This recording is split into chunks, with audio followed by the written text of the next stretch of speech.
reflecting on the akaliko Dhamma, timeless Dhamma. This is a way that attention can be brought very directly to the habits of becoming, bhavatanha, that the way that the mind creates an imagined future, then leans towards it.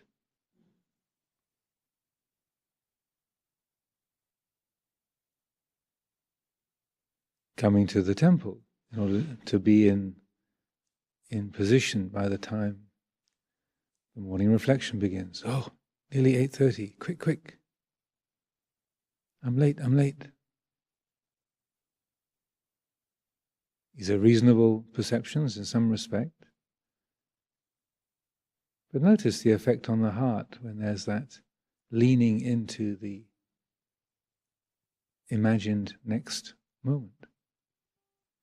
We miss this present reality because we're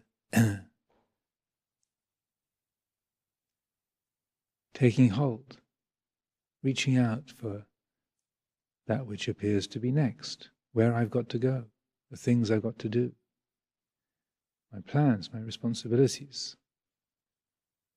my interests, my conflicts, what I've got to do over there, what I'm worried about, what I'm interested in, where I should be. On the worldly level, these all make perfect sense. We do have responsibilities. Our name is on the board for the washing up. We do have functions in the community, a schedule. Those qualities are there. Those are the structures of the worldly conditions. We use those, we work with those carefully, thoughtfully, respectfully. But the point is not grasping the worldly structures, grasping a schedule, grasping a responsibility, but rather to study what does the mind do in relationship to this, having a role as a junior nun, or a senior monk, as an anagarika, transport coordinator, kitchen manager, kitchen assistant.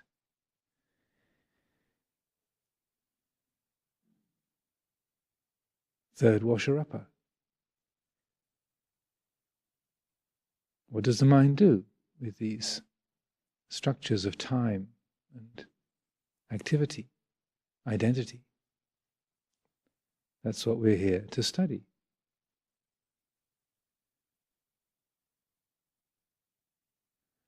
The characteristics of the Buddha, qualities of the Buddha that we recite so often, these include qualities like lokavitu, the knower of the worlds, vijja charana sampanno, impeccable in conduct and understanding.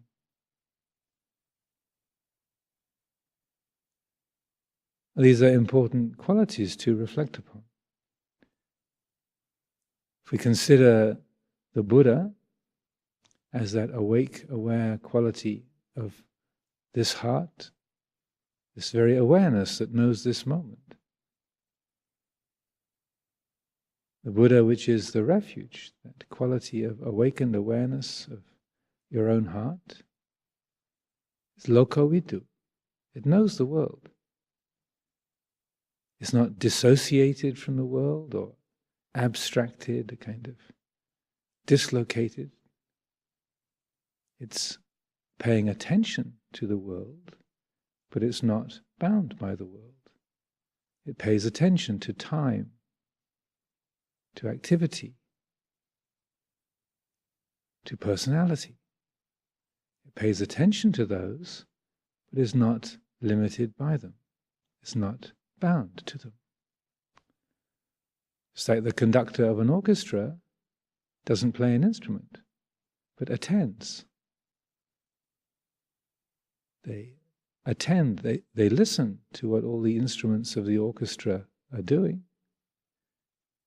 They are attuned to the instruments, and they're also guiding them. So maybe this is not a perfect analogy, but to some degree it's like that quality of lokavitu, knowing the world. That Buddha mind, awake, aware mind, is attuned to the world, attending to the world, guiding the world, but is not bound, not burdened by the world. It's a mysterious chemistry, but that's how it works. The Buddha loved the world so completely, he let go of it, was unattached to it, didn't need it, but was infinitely compassionate, kindly, wise, generous.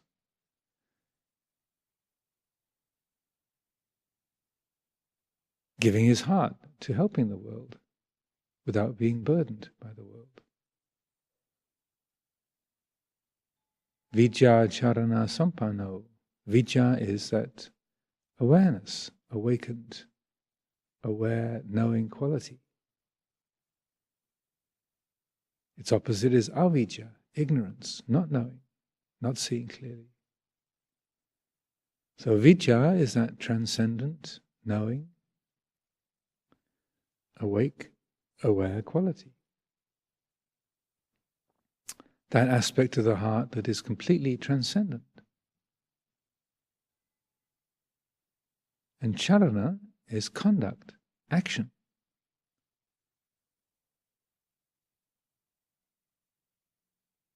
The engagement with the 10,000 things of the world. Intention, action, attunement to the time, the place, the situation, what is needed. So the practice is a lot to do with maintaining this kind of balance between the transcendent, the timeless, the unborn, the unoriginated, the unconditioned, and the time-bound, the born, the conditioned, the created. Attuning to the world without grasping the world. Loving the world without owning it. Caring for the world without worrying about it. Going places, but going nowhere. Doing things, but without a sense of identity. Without a quality of grasping or ownership in relationship to those actions, those intentions.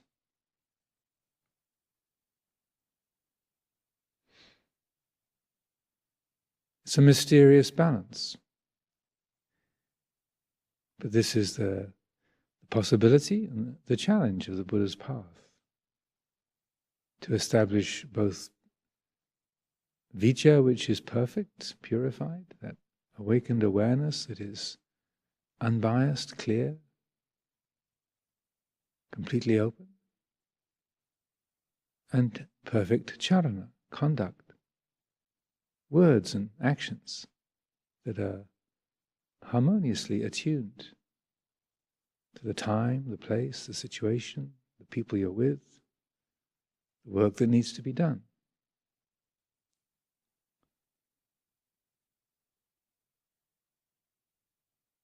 We can think about non-attachment as a kind of not caring or disconnection, as spacing out, dissociation, abstraction.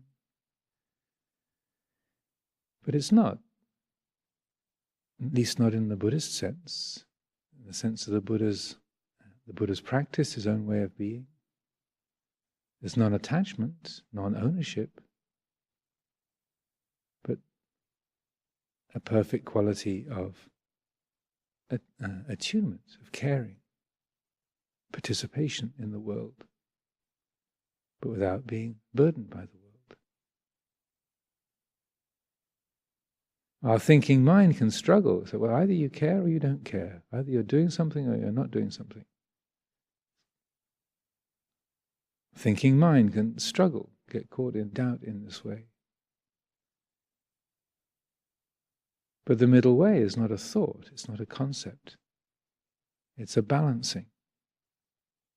So just like a tightrope walker, someone walking on a tightrope, it's not an idea, it's a whole body balancing. It's an attunement, physically, mentally, in all ways. It's an attunement to the time, the place, the situation.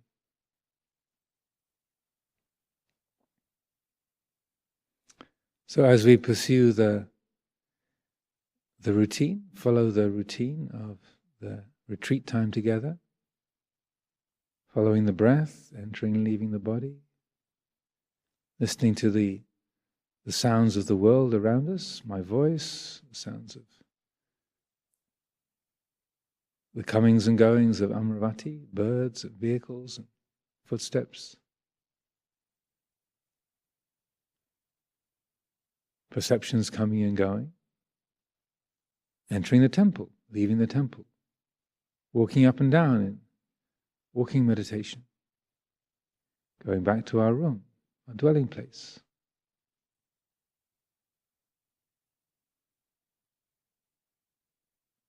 As we follow the routine, can we know those changes of the world and yet not be limited by those? Can we walk just one step at a time? The body's walking, but you're not going anywhere. The heart is perfectly here. Even walking quickly, 8:29 and a half, should be in the temple, my cushion. There can be a walking vigorously, the body moving at speed, but still, in terms of the attitude, not going anywhere. There can be a profound realization of that timeless stillness, even as the body is moving along at speed. Going somewhere, going nowhere. Lumpur Cha used to speak of this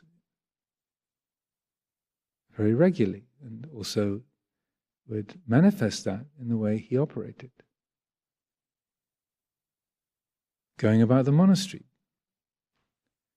visiting places, going on the alms round, just walking one step at a time. Not walking in slow motion or in any kind of clumsy or special, deliberate way, just walking. But just walking one step at a time. So the body is moving, but the heart is not going anywhere. It's always completely present. Awake to the timeless, even as the seconds and minutes tick by. Awake to the present, even as the perceptions of the landscape and the people and the buildings pass by.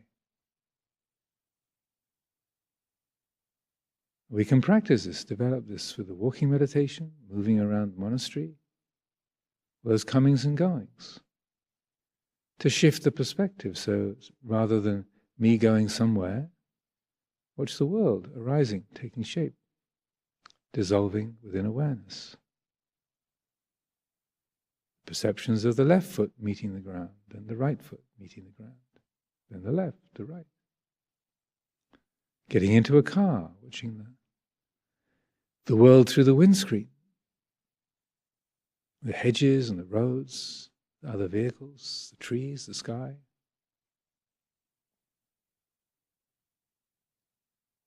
Knowing the world, arising, taking shape, dissolving.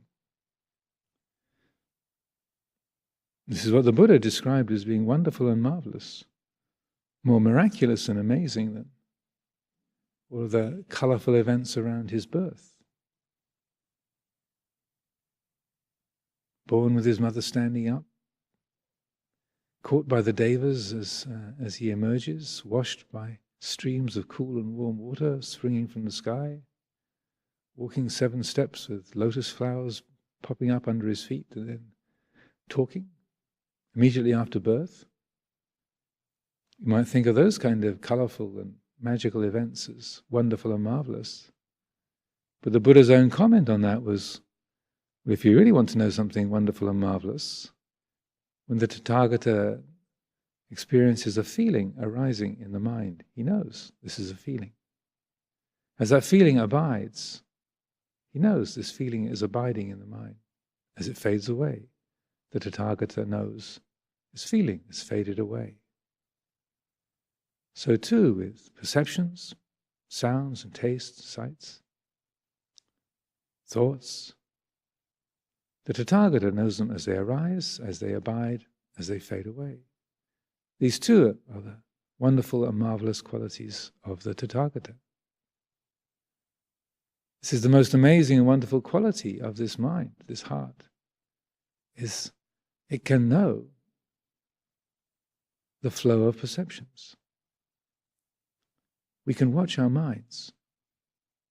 That's a great miracle. That's a really useful miracle. It can be the knowing of a mood, happiness and delight, inspiration, sadness, fear, resentment. Knowing it as it arises, as it takes shape, as it dissolves. Knowing the body moving. Perceptions of sensations in the body, colors and forms, arising, taking shape, dissolving. And that which knows, that quality of vijja, awakened awareness, that which knows the world, is not tied to the world, is not limited or bound by those perceptions. It's outside of time, unlocated, non-personal. This is a great miracle. The life can be lived, can be known on the basis of that awakened awareness. That can be embodied. Being knowing. Being Dhamma.